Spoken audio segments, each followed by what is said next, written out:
Ugh, now he's not running in the Preakness.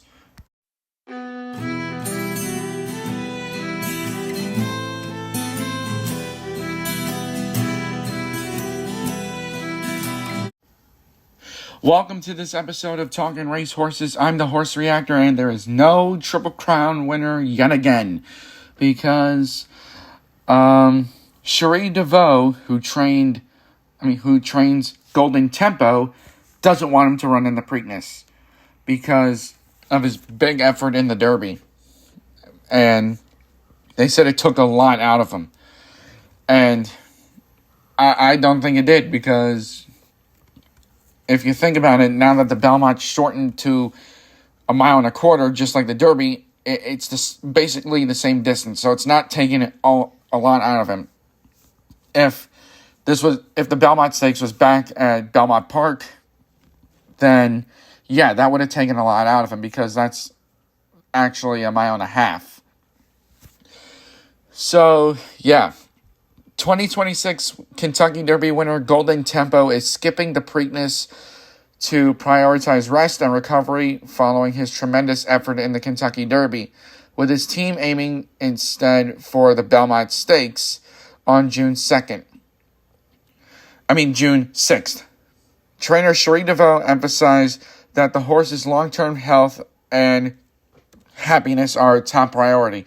I'm not saying that's wrong or anything, but now you blew your horse's chance of a Triple Crown. You blew your horse's chance of making history. You did. And now he pulled off a Sovereignty move, because like last year, Sovereignty did not run in the Preakness either. So, yeah. Will we ever see Triple Crown winner number 14? Who knows? Because it ain't going to be this year. Now that Golden Tempo is out of the Preakness and the post-draw already happened and the race is this Saturday, now there is no hope for a Triple Crown this year, because his connections want his health and happiness to be top priority. Like I'm saying, that's not a wrong thing, but you know, while a disappointment for fans, this decision is not uncommon, as many trainers choose to skip the middle race in the current racing climate to protect their horses.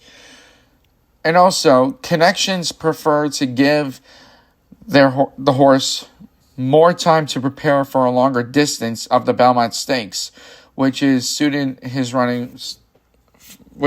better suited to his running style than rushing to Maryland.